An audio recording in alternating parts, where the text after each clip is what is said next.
नमस्कार. पुस्तक वाचन लव जिहाद, दबलेलं भयानक वास्तव, सुनीला सोनी. आपण बघतो आहेत हे मानसतज्ञांचे मत की ब्लॅक मॅजिक वगैरे असतात की नाही ह्याबद्दल. या विषयामध्ये आयुर्वेदाचे काय म्हणणे आहे ते MD आयुर्वेद असणाऱ्या वैद्यांनी सांगितले आहे. ते म्हणाले, या विषयाकडे बोलताना वर्तमान लक्षात घ्यावेच लागते. अनेक घटक इथे काम करतात. या सगळ्यामध्ये तरुण मुलाची मानसिकता हा मुद्दा जास्त महत्त्वाचा ठरतो. ग्रामीण भागातल्या मुलामुलींना शहराचे आकर्षण वाटते, त्याचप्रमाणे तरुणामध्ये चाललेली हेरीगिरी लहान वयातील मुलामुलींना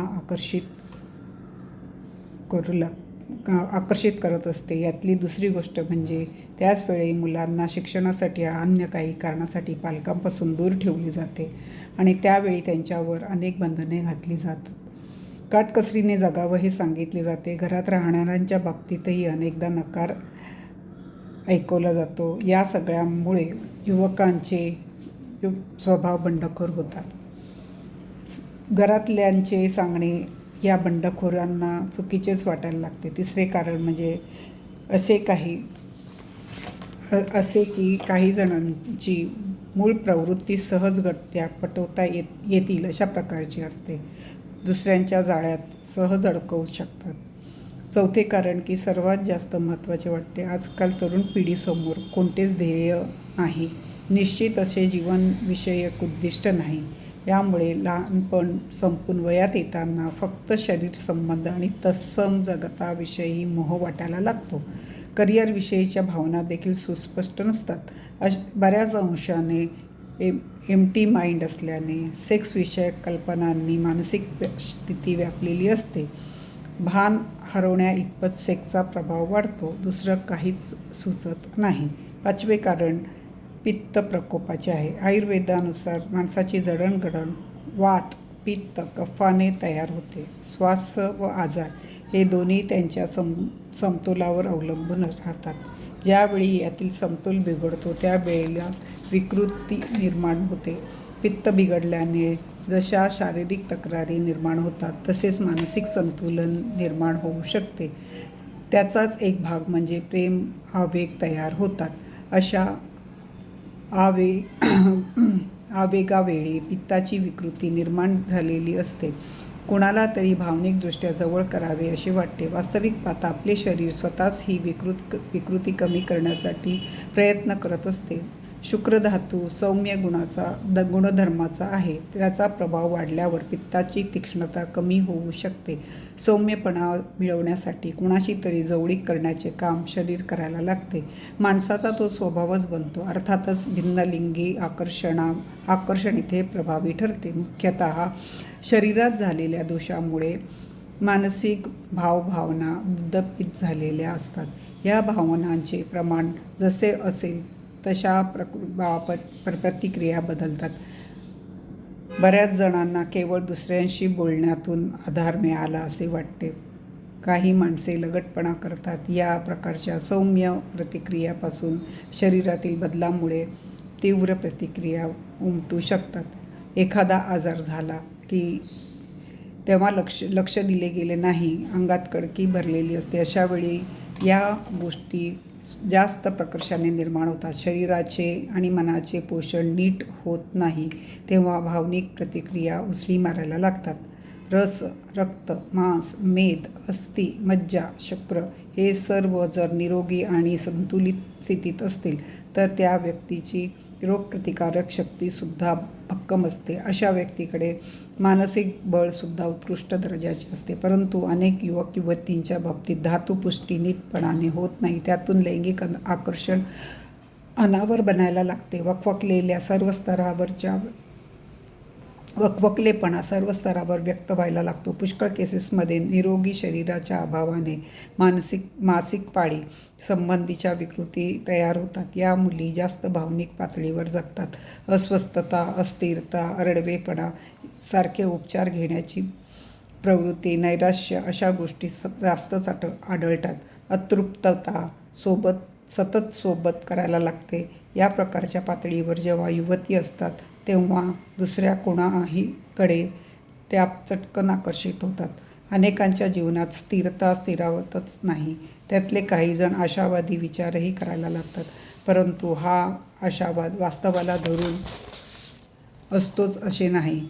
मी एखाद्याशी प्रेम केल्यानंतर त्यातले सगळे नीट होईल, मी ते नीट करीन, मी आजपर्यंतचं जीवन माझं सगळं वाईटच गेलं, पुढचं जीवन चांगल्या प्रकारे घडवीन, या विचाराच्या लाट्यावर मनाची तार छेडली गेली असल्यास या प्रकारच्या मुली एखाद्या युवकाकडे झपकन आकर्षित होतात. पुढचे धोके टाळायचे असतील तर फार लहानपणापासून शारीरिक आणि मानसिक पोषण करण्याची गरज आहे. मांसबल वाढलं की मन भक्कम होतं. वयात येणाऱ्या मुलींच्यासाठी शतावरी कल्पासारखे उपचार प्रभावी काम करतात. विकृती निर्माण होण्याचे धोके त्यामुळे टाळले जाऊ शकतात. लव जिहाद या विषयामध्ये मानसिक विकृतीचंच काम जास्त आहे असे माझे स्पष्ट मत आहे. मुलींनी एखाद्या युवकापासून त्रास सोसूनसुद्धा आकर्षण वाटत असेल तर अशा मुलींना मानसिक तृप्ती देणारा आहार सुरू केल्याचा खूप फायदा होईल. गोडाधोडाच्या खाण्यामुळे, मांसाहारामुळे या प्रकारची तृप्ती मिळू शकते. उत्तेजना ज्यावेळी निर्माण होते त्यावेळी वातही वाढलेला असतो. अशा वेळी पृथ्वी तत्वामुळे म्हणजेच कम्फर्टेबल फूड देण्यामुळे मानसिक तृप्ती, समाधान वाटू लागते. ही तृप्ती मिळत राहिली तर तिचे विकृत लैंगिक आकर्षणही कमी होण्यास मदत होते. ह्याच वेळी औषधोपचार म्हणून शतावरी कल्पाचा विचार अवश्य करायला हवा. चौथं, जे स्वतः ॲलोपॅथीची प्रॅक्टिस करतात अशा डॉक्टरचं मत. जे स्वतः ॲलोपॅथीची प्रॅक्टिस करतात व तंत्रोपचाराची मदतही घेतात असे डॉक्टर म्हणाले. अनेकदा असे आढळते की वैद्यकीय शास्त्र आपल्या मर्यादा लक्षात घेते आणि तंत्रोपचाराचा आधार घेऊन मनोविकार तसेच शारीरिक विकार दूर सारण्याचा प्रयत्न करते.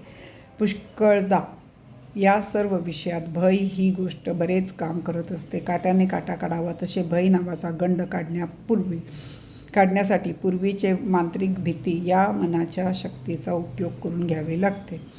आपल्याला ॲड्रेनल्स या संरक्षक ग्रंथीमुळे पलायन आणि आक्रमक अशा दोन भिन्न प्रतिक्रिया आपले शरीर आणि मन वापरते. साप दिसला की पळा असा आदेश मेंदू दिसतो तर ॲड्रेनल्स ग्रंथी घे काठी आणि मार त्याला असा आदेशही देतं. रुग्णाच्या श्रद्धेचा फायदा घेत तो मांत्रिक सांगतो की हे तुझे भास नाहीत, भूताने तुला पछाडले आहे, तुझ्यावर करणी केले आहे, हे भूत मी उतरवू शकतो, ती करणी मी परतवू शकतो, हे असे म्हणून तो समोरच्या धुनीत धूप टाकतो, मोहरी अंगावर उडवतो, दृष्ट काढतो, धुराचा लोट उठवतो, हा हू करत थरकाप करणारे आवाज काढत रुग्णाला भीतिग्रस्त करतो. औषधाप्रमाणे धूप व मोहरीतील मेंदूतील जळमटे दूर करण्याची शक्ती असते. भूते किंवा करणी इत्यादी गोष्टी सारख्या असतात की नसतात या बौद्धिक वादाशी कुणालाच देणं घेणं नाही.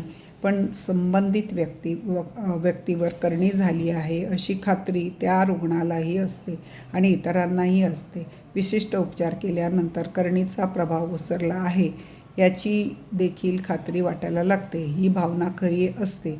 लव जिहाद संबंधीच्या केसेसमध्ये सुद्धा ही गोष्ट महत्त्वाची समजावी. समजा कारुडी विद्या आणि वशीकरण याची बाधा झाली असेल तर त्यावर प्रभावी उपचारही केले जातात.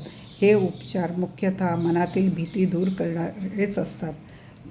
ज्यांचे मन अत्यंत खणखर असते त्यांच्यावर कुठल्याच प्रकारची बाधा होऊ शकत नाही. आज आपण इथेच थांबू. पुढचं वाचन पुढच्या वेळेला तुम्ही ऐकता त्याबद्दल मी आभारी आहे.